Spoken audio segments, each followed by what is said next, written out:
Hello student, welcome to education the only weapon. आज की video में हम DSSB के लिए जनरल अवेयरनेस में जियोग्राफी करेंगे और जियोग्राफी में भी हम आज एटमॉस्फेयर वाला चैप्टर कंप्लीट करेंगे। बिल्कुल अच्छे से पढ़ेंगे क्योंकि हमने पिछले 3 शिफ्ट के पेपर सॉल्व किए हैं। 2018 के 3 शिफ्ट के पेपर सॉल्व किए हैं और उन तीनों शिफ्ट में एटमॉस्फेयर यानी कि वायुमंडल वाले टॉपिक से आपके जियोग्राफी में एक एक क्वेश्चन तीनों शिफ्ट में आया है। तो ये शो कर रहा है कि कितना इंपॉर्टेंट हमारे लिए एटमॉस्फेयर चैप्टर हो जाता है। तो हम एटमॉस्फेयर को पढ़ेंगे। एटमॉस्फेयर बेसिकली क्या होता है? जैसे कोई भी सेलेस्टियल बॉडी है, कोई भी खगोलीय पिंड जो हमारे ब्रह्मांड में पाए जाते हैं, चाहे वो पृथ्वी हो या फिर कोई भी अन्य ग्रह या फिर कोई भी बॉडी हो, तो उसके अगल बगल का जो एटमॉस्फेयर है, उसके अगल बगल का जो इन्वायरमेंट है, ठीक है। अब हमारी पृथ्वी के जो अगल बगल का जो इन्वायरमेंट है, जो चीज़ें, जो लेयर उसके अगल बगल में है, जो कि उसके ग्रेविटेशनल फोर्स के कारण उससे चिपकी हुई हैं, उसी को हम एटमॉस्फेयर कहते हैं, ठीक है। एटमॉस्फेयर बेसिकली एक लेयर होता है, एक आप अगर कह सकते हैं इसको एक प्रोटेक्टिंग लेयर होता है जो सूर्य की हार्मफुल रेडिएशन से, ठीक है, सूर्य की सन की हार्मफुल रेडिएशन से और भी बहुत सारे प्रोसेस से जो है इसको बचाता है, ठीक है। जैसे कभी कभी हमें सुनने में आता है कि ये उल्का पिंड आ रही थी पृथ्वी से टकराने, पृथ्वी से टकरा के गिर गई, तो टकरा के पृथ्वी पे क्यों नहीं गिरी, या फिर पृथ्वी पे गिरी तो इतना बहुत नुकसान क्यों नहीं हुआ। कुछ हाथ गिर पाती हैं, बाकी सब तो उधर ही रह जाती हैं। क्यों? क्योंकि उनको मेसोस्फीयर क्या करता है, बैकआउट कर देता है, उनको ढकेल के पीछे कर देता है, या फिर वो वहीं जल जाती हैं। तो ये सारे लेयर जो है, अब इसको ये बनी हुई हैं चीज़ें, ऐसे बनाई गई हैं, जो भी हमारी पावर्स हैं उसके द्वारा बनाई गई हैं। तो ये हमें आज पढ़ना है कि एटमॉस्फेयर के बारे में, और इससे किस तरह के क्वेश्चन आते हैं ये भी हम देखेंगे। तो अगर हम एटमॉस्फेयर को देखें तो एटमॉस्फेयर हमारा एक लेयर ऑफ गैस होता है अराउंड अ प्लैनेट। उस प्लैनेट को अगर हम अर्थ माने तो भी सही है, कोई प्लैनेट या फिर कोई भी सेलेस्टियल बॉडी, लेट्स एज्यूम अर्थ, तो उसके चारों तरफ का एक लेयर होता है जो कि उसको बहुत सारे हार्मफुल रेज से, सन के रेडिएशन से, सन के रेज से उसको क्या करता है, प्रोटेक्ट करता है। और हमारे जीने लायक, हमारे अनुकूलता के जो हमारे अनुकूलन के हिसाब से जो एक पर्यावरण होता है, मौसम की एक दशा जो होती है। अब जैसे मान लीजिए हमारे यहाँ -0 से भी कम टेम्परेचर चला जाए तो हम कैसे रह पाएंगे, या फिर एक तरह से 1000 डिग्री सेंटीग्रेड टेम्परेचर चला जाए तो हम कैसे रह पाएंगे। तो ये सारी जो विपरीत दशाएं ना हो, ये सारी चीज़ों को प्रोटेक्ट करने के लिए हमारा एटमॉस्फेयर होता है, जो कि पृथ्वी पे एक अनुकूल मौसम की दशा बना के रखता है। एक मॉडरेट क्लाइमेट अर्थ पे जो है मैनेज करके एटमॉस्फेयर बना के रखता है, ठीक। इतना समझ में आ गया वायुमंडल क्या होता है। वायुमंडल is basically a layer around our earth, ठीक है, अर्थ के पर्सपेक्टिव में। अच्छा, हमारे वायुमंडल में कौन कौन से जो कंपोनेंट पाए जाते हैं, और इससे कई बार क्वेश्चन पूछता है। तो अगर हम एटमॉस्फेयर के कंपोजिशन की बात करें तो इसके लिए मैं आपको एक शॉर्ट ट्रिक बताती हूँ। Knock knock knock, NOAC, knock आपको याद रखना है, या फिर नो AC बोल सकते हो आप, ठीक है। तो इसमें सबसे ज़्यादा नाइट्रोजन है, उसके बाद ऑक्सीजन है, फिर आर्गन है, फिर CO2 पाया जाता है, ठीक है। तो हमारे एटमॉस्फेयर में नॉक हमें याद रखना है। सबसे ज़्यादा नाइट्रोजन 78% पाया जाता है, फिर ऑक्सीजन 21% पाया जाता है, आर्गन हमारा 0.9% पाया जाता है, और फिर CO2। अक्सर हम गलती क्या करते हैं, जब ऑर्डर पूछता है तो हम सोचते हैं नहीं भाई, नाइट्रोजन ऑक्सीजन तो ठीक है, पर कार्बन डाइऑक्साइड सबसे ज़्यादा पाया जाता होगा। पहले मुझे भी ऐसा लगता था, हम जनरली दिमाग में अपना व्यू बना लेते हैं ना, पर CO2 लास्ट में है, आर्गन इससे ज़्यादा पाया जाता है, ठीक है। तो एटमॉस्फेयर में कंटेंट की बात करें तो सबसे ज़्यादा जो हमारा है नाइट्रोजन है, देन ऑक्सीजन है, देन आर्गन है, देन कार्बन डाइऑक्साइड है। और नॉक इसका शॉर्ट ट्रिक है, इससे आप याद रखेंगे, ठीक है, NOAC। और हो सके तो आप इसके परसेंटेज को भी याद रखें, कभी कभी हो सकता है पूछते, एग्जामिनर का मूड है, ठीक। तो ये हमारा कंपोजिशन हो गया, ठीक है। अब हम देखते हैं कि हमारे एटमॉस्फेयर में बेसिकली चीज़ें क्या होती हैं। मैं आपको एक थोड़ा सा क्लीन ऐसे करके बताती हूँ। यहाँ पे मेरे पास एक डायग्राम है, इससे फिर हम चीज़ों को और समझेंगे अच्छे से। जैसे ये हमारा प्यारा अर्थ है, ठीक है। अर्थ में हम रहते हैं, और अर्थ के अंदर जो लेयर, जहाँ तक हमको पता चलता है हमें बादल दिख रही होती है। ये देखिए सारे बादल दिख रहे होते हैं, बारिश होती है, हमारा घर है, हमारे माउंटेन्स हैं, ठीक है, हमारी मतलब जितने भी इन्वायरमेंट जो हम अपनी आँखों से देख पाते हैं, तो वो सारा का सारा जो है ट्रोपोस्फियर के अंतर्गत आता है, यानी कि क्षोभ मंडल के अंतर्गत आता है। इसको हिंदी में हम क्या बोलते हैं? क्षोभ मंडल। ठीक है, इसको क्षोभ मंडल बोलते हैं, ट्रोपोस्फियर। ठीक है, ये हमारा क्षोभ मंडल के अंतर्गत आता है। दूसरी चीज़, यही क्वेश्चन भी बना था आपका, पूछा था कि पृथ्वी के सबसे निकटतम का लेयर कौन सा है, सबसे निचला लेयर कौन सा है? तो ट्रोपोस्फियर, क्योंकि ये सबसे नज़दीक का लेयर है। ठीक है, यही क्वेश्चन बना था DSSB वाले में। अब सेकंड लेयर जो हमारा आता है समताप मंडल। ठीक है, यानी स्ट्रेटोस्फियर। स्ट्रेटोस्फियर में हमारी जो प्लेन वगैरह उड़ती हैं, तो प्लेन वगैरह जो है इसी में पाई जाती हैं, और सबसे इम्पॉर्टेंट इसमें ओजोन लेयर पाया जाता है। ठीक है, ओजोन लेयर पाया जाता है जो कि सूर्य की पराबैंगनी किरणें, पराबैंगनी मतलब अल्ट्रा वायलेट रेज, उनसे हमें बचाता है, प्रोटेक्ट करता है अर्थ को। ठीक है, तो कई बार इसको एक और नाम से हम जानते हैं, ओजोन मंडल भी बोलते हैं, ओजोन स्फीयर भी बोलते हैं। तो क्वेश्चन ये भी बन सकता है कि पृथ्वी के किस लेयर को या एटमॉस्फेयर में किस लेयर को जो है आप ओजोन स्फीयर के नाम से जानते हैं? तो वो हमारा कौन सा है? वो हमारा स्ट्रेटोस्फियर है। और ये भी पूछता है कि प्लेन किस स्फीयर में उड़ती है, किस लेयर में प्लेन हमको उड़ने देखने को मिलती है? तो वो है हमारा स्ट्रेटोस्फियर। ठीक है, अब क्वेश्चन में आपको बना के, अब तीसरा लेयर हमारा होता है मीजोस्फीयर। ठीक है, मध्यमंडल। मीजोस्फीयर की खासियत क्या है कि ये जो उल्का पिंड आती है ना, जो मेटॉयर, शूटिंग स्टार बोलते हैं, DDLJ देखा होगा आपने, DDLJ में ऐसे टूटता हुआ तारा गिरता है। ठीक है, ऐसे वो आईसी वे में गिरता हुआ जाता है, और उसको हम लोग देख के पता नहीं क्या क्या विजुलाइज कर लेते हैं चीज़ों को। तो ये जो शूटिंग स्टार और जो मेटेरॉइड होते हैं, ठीक है, जो पृथ्वी पे गिरते हैं, तो उनको मीजोस्फीयर क्या करता है? जला देता है। ठीक है, जला देता है ताकि वो हमारे अर्थ को क्या करे, कोई हार्म ना पहुंचा पाए, कोई नुकसान ना पहुंचा पाए। ठीक है, क्योंकि और अब ये कहाँ से आफत आ जाती है, ये हमें देखिए, जो हमारा पूरा का पूरा ब्रह्मांड है, पूरा का पूरा जो यूनिवर्स है, उसमें मान लीजिए ये सन है, ये सन के आगे हमारा बुध है, फिर शुक्र है, फिर पृथ्वी है, फिर मंगल है। इस तरह से जो हमारे बहुत सारे ग्रह हैं, जो क्या करते हैं, इसके चारों तरफ घूमते रहते हैं, तो इनके बीच में छोटे छोटे कण भी रहते हैं। अब ये कण कहीं अलग से नहीं आए, यही ग्रह या फिर कोई खगोलीय पिंड, कोई भी सेलेस्टियल बॉडी जो है, आपस में कभी टकराई होती हैं, और उनका टूट के जो कण जो होता है वो घूम रहा होता है। क्योंकि आप जानते हो यूनिवर्स में हमारे ग्रेविटेशनल फोर्स होता ही नहीं है, जीरो होता है एकदम। ठीक है, और जीरो होने के कारण कोई भी पिंड कहीं पर भी अटक के चिपक के नहीं रह पाती है, तो वो हवा में ही घूमती रहती है, रिवॉल्व करती रहती है। घूमते घूमते कभी अनलकीली क्या हो जाता है कि वो हमारे अर्थ पे आ जाती है, अर्थ से टकरा जाती है। तो मीजोस्फीयर इसके प्रोटेक्शन के लिए भाई साहब 24 घंटे खड़ा रहता है कि आओ और टकराओ, हम तुमको जला देंगे। तो आपको ऐसे याद रखना है। सेकेंड, उसके बाद हमारा सेकेंड लास्ट आता है थर्मोस्फियर। ठीक है, इसके बाद हमारा थर्मोस्फियर होता है, और उसके बाद हमारा लास्ट एकदम होता है एक्जोस्फियर। ठीक, और अब हम इसको थोड़ा सा और डिटेल में पढ़ेंगे, आगे थोड़ा अच्छे से पढ़ते हैं इसके बारे में जो इम्पोर्टेंट है। तो सबसे पहले हम देखते हैं ट्रोपोस्फियर। ये हमारे 5 लेयर हैं, ट्रोपोस्फियर, स्ट्रेटोस्फियर। इनके बीच में जो बैरियर है, मतलब ट्रोपोस्फियर यहाँ तक अपना नेचर दिखाता है, इसके बाद से धीरे धीरे स्ट्रेटोस्फियर शुरू हो जाता है।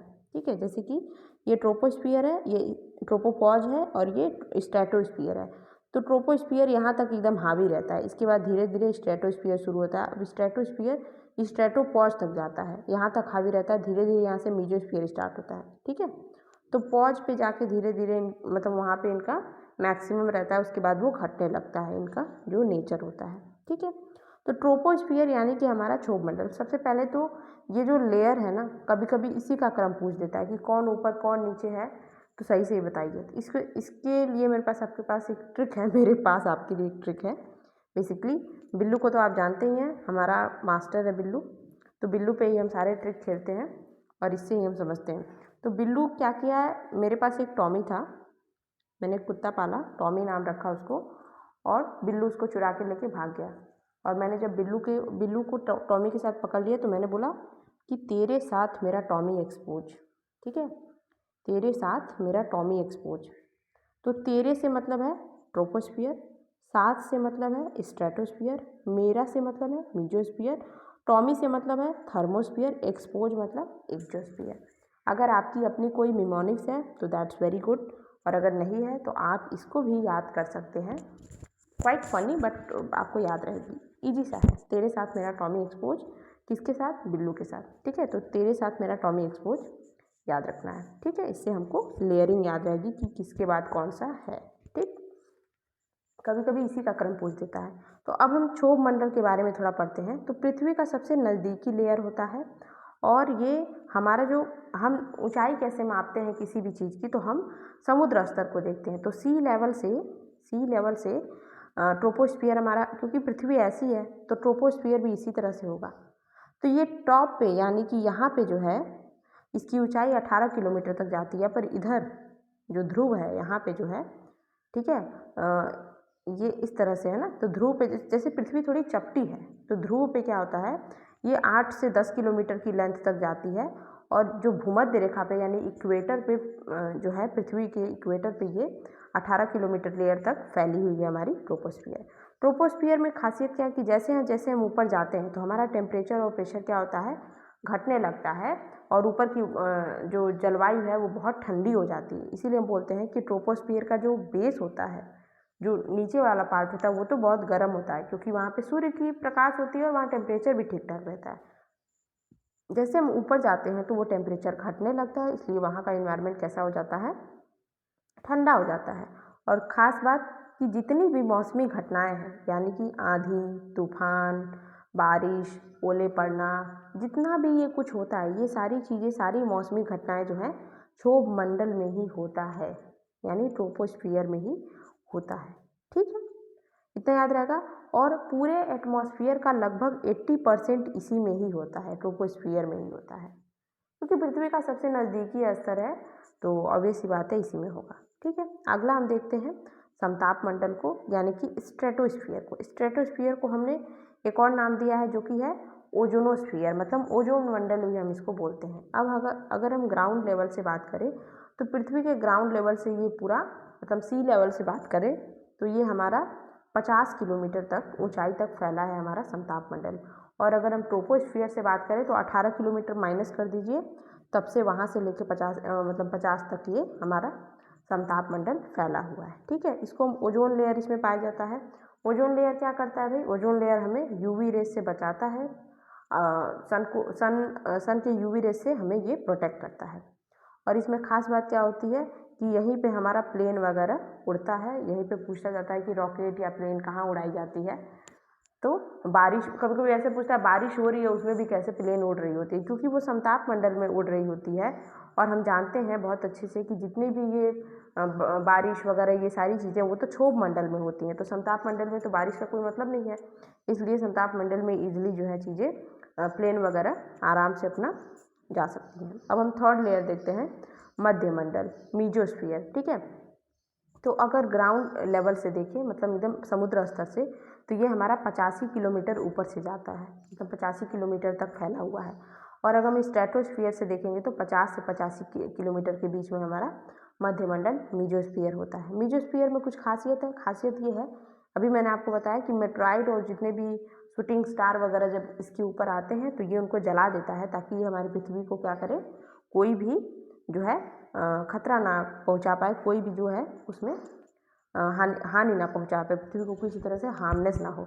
एक और ख़ास बात इसमें होती है कि थर्मोस्फियर जो होता है, इसमें ऊपर की तरफ जब हम जाते हैं, अब थर्मोस्फियर में जैसे आप ऊपर की तरफ जा रहे हैं, 1 मिनट, अब मान लीजिए आप थर्मोस्फियर में इस तरह से ऊपर की तरफ जा रहे हैं, तो यहाँ टेम्परेचर नहीं घटेगा, यहाँ टेम्परेचर बढ़ता है। क्यों? क्योंकि भाई ये जैसे जैसे हम पृथ्वी से दूर जा रहे हैं तो हम सन के नज़दीक भी तो आ रहे हैं ना, तो यहाँ पे सूर्य की रेडिएशन बहुत तेज़ी से पड़ती है, इसलिए यहाँ टेम्परेचर जो है यहाँ बढ़ता है टेम्परेचर, ठीक है। इसीलिए यहाँ पे ऑरोरा वाली घटना जो है यहीं देखने को मिलती है, और जो सैटेलाइट्स वगैरह होते हैं यहीं घूमते फिरते आपको मिलते हैं। और इसी में एक कार्बन लाइन भी पाई जाती है।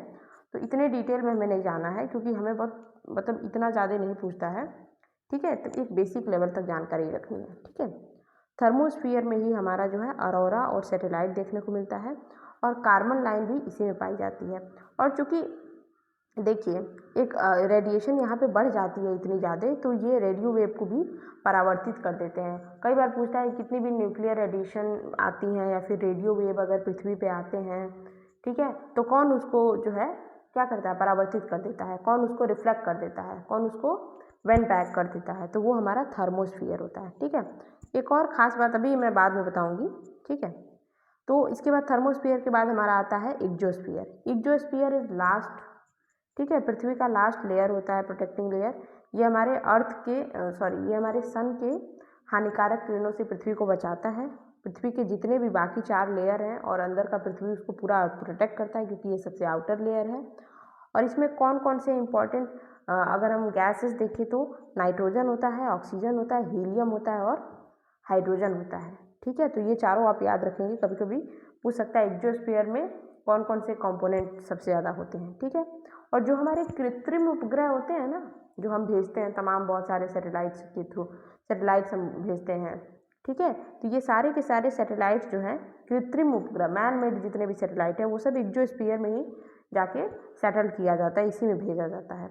और अगर हम ग्राउंड लेवल से बात करें तो ये हमारा पूरा जो है 640 किलोमीटर की दूरी पे है। ठीक, अच्छा हमने सब तो पढ़ लिया, अब हम सोच रहे हैं यार हमने आयनोस्फीयर नहीं पढ़ा। ठीक है, आयन मंडल कहीं नहीं पढ़ा।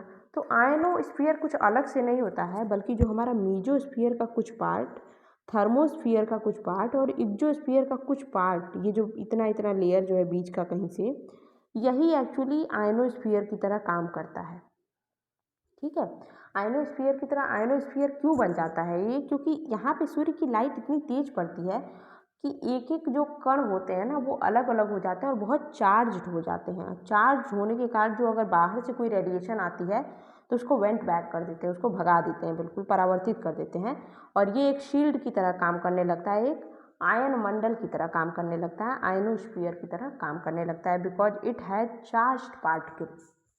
ठीक है, तो आयनोस्फीयर कोई अलग से लेयर नहीं है वो, बल्कि मीजोस्फीयर, थर्मोस्फीयर, इग्जोस्फीयर का ही कुछ पार्ट जो है इसमें मिला होता है, उसी के कुछ पार्ट को हम आयनोस्फीयर कहते हैं। आई होप आपको चीज़ें समझ में आई हैं। ठीक है, मैंने कोशिश तो की है कि आपको समझ में आया हो, मतलब जितने अच्छे से मैं समझा सकती थी उतने अच्छे से मैंने समझाया। ये ट्रिक आपको याद रखनी है क्योंकि ये इम्पॉर्टेंट है। ठीक है, तो इसके बाद से हम थोड़ा इसके बाद मैं पॉलिटी की वीडियो अपलोड करूँगी और फिर आगे हम देखेंगे, बाकी चीज़ें भी देखते रहेंगे। और प्रीवियस ईयर क्वेश्चन भी साथ में आपको सारी वीडियोस मेरी जाके देख लेनी है प्रीवियस ईयर क्वेश्चन वाली, उससे आपको आइडिया मिलेगा कि हमें कैसे पढ़ना है, आप कहीं से भी पढ़ रहे हो। ठीक है, तो अगर आपको वीडियो अच्छी लगी है तो चैनल को ज़रूर सब्सक्राइब करें और बेल नोटिफिकेशन को ऑन करें और लाइक कमेंट शेयर ज़रूर करें एंड पढ़ाई करते रहें। Best of luck, thank you.